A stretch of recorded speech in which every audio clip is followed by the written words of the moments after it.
안녕하세요. 주식하는 개발자 퍼플입니다. 이번에는 퍼플 지표를 활용한 파동 트레이딩이라는 주제를 가지고 왔습니다. 구독과 좋아요 부탁드리면서 오늘의 내용을 시작하도록 하겠습니다. 파동 트레이딩은 상승 반전 구간에서 상승 파동 구간까지가 트레이딩 구간입니다.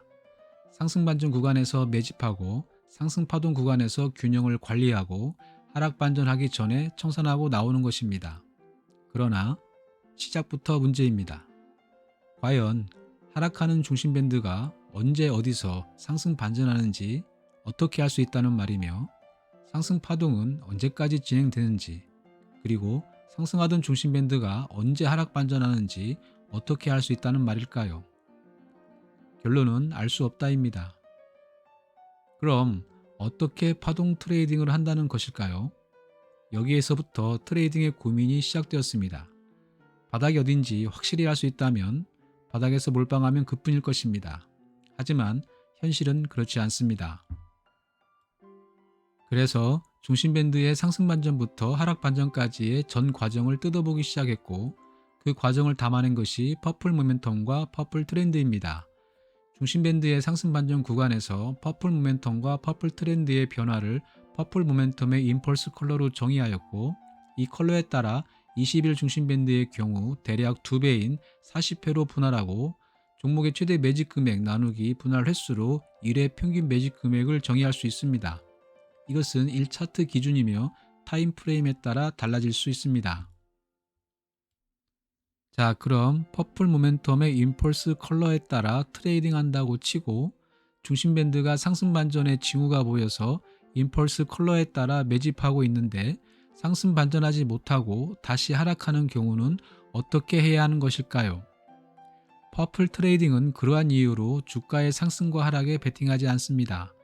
파동의 흐름을 따라 균형 복원을 위한 리밸런싱을 하면서 비중과 평단을 관리할 뿐입니다. 상승 반전에 실패하는 경우 역시 퍼플 모멘텀의 임펄스 컬러에 따라 묵묵히 균형을 관리하면 되는 것입니다.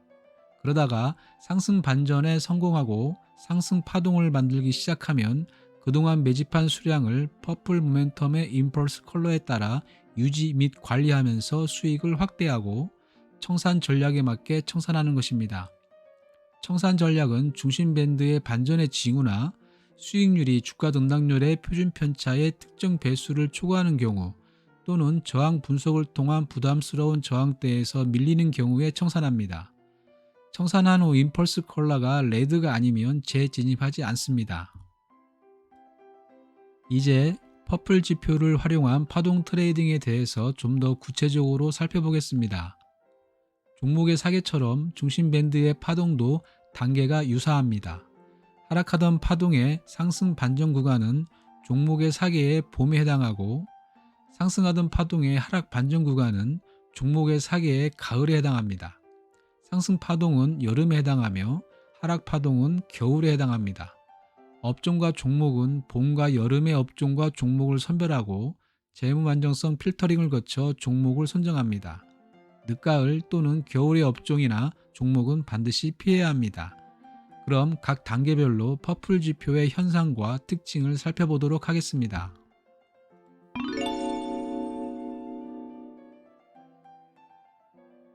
먼저 봄의 구간입니다. 이 구간은 하락하던 주가의 하락세가 정점을 지나 거래량이 감소하면서 점점 약해지는 구간을 거쳐 상승 반전하기 시작하는 구간을 의미합니다. 하락세의 정점은 상대적으로 많은 거래량이 집중되는 저점을 의미합니다. 주의할 점은 봄의 구간은 중심 밴드가 하락하는 상태에서 시작하고 상승 반전 후 추세 돌파가 일어나기 전까지의 구간을 의미한다는 것입니다. 이 구간의 퍼플 트렌드와 퍼플 모멘텀은 영선 아래에서 상승을 시작하는 특징이 있습니다. 그리고 이곳에서 포지티브 다이버전스 또는 주가와 퍼플 지표의 미확증 관계가 자주 나타납니다. 그리고 이것들은 종종 상당히 커진 이격도와 함께 표현됩니다. 우리는 퍼플 모멘텀의 임펄스 컬러가 오렌지이거나 레드일 때마다 분할 매수를 실행합니다. 하지만 주가가 반락하여 퍼플 모멘텀의 임펄스 컬러가 블루가 된 경우 1회 매수한 수량의 절반 이하를 매도합니다. 봄의 구간은 매집이 주요 목적이므로 매수하는 수량이 매도하는 수량보다 많아야 합니다.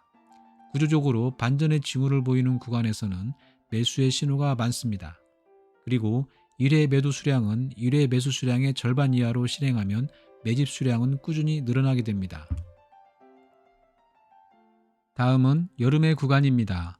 주가가 하락하던 중심밴드와 하락 추세선 또는 박스권을 상향 돌파하면 여름으로의 진입을 알리는 것입니다.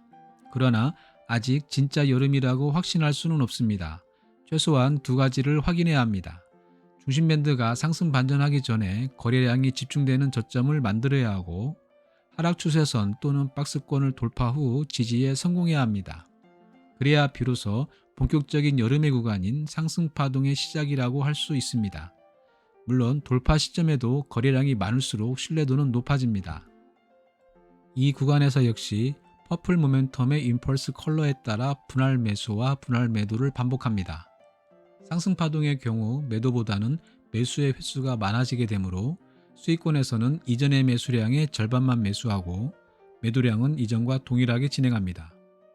이렇게 되면 저가에 매수한 주식을 수익권에서 매도하여 수익을 확정하고 평단 위에서 매수한 수량으로 인해 평단이 미세하게 상승하지만 보유 비중은 유지가 됩니다. 이렇게 비중을 유지하거나 소폭 줄이는 정도로 관리하면서 상승 파동을 즐기는 것입니다. 다음은 가을의 구간입니다. 이 구간은 상승하던 중심밴드의 상승세가 주춤하는 구간을 거쳐 하락 반전하기 시작하는 구간을 의미합니다. 이 구간의 퍼플 트렌드와 퍼플 모멘텀은 영선 위에서 하락을 시작하는 특징이 있습니다. 그리고 이곳에서 네거티브 다이버전스와 주가와 퍼플 지표의 미확증 관계가 자주 나타납니다. 그리고 이것들은 종종 상당히 커진 이격도와 함께 표현됩니다. 우리는 퍼플 모멘텀이 하락할 때마다 분할 매도를 시작합니다. 그러나 퍼플 모멘텀이 영선에 가까워지면서 하락하는 경우 전량 청산합니다. 빠르게 상승하던 퍼플 모멘텀이 고점을 찍고 하락하다가 임펄스 컬러가 첫 번째 블루인 시점에 청산할 수도 있습니다. 그리고 수익률이 주가 등락률 표준 편차의 특정 배수를 초과하는 경우 청산할 수도 있습니다. 어찌됐건 가을은 수확의 계절입니다. 무조건 청산해야 합니다. 마지막으로 겨울 구간입니다. 겨울 구간은 하락 파동이 본격적으로 진행되는 구간입니다. 이 구간에서는 트레이딩하지 않는 것이 원칙입니다.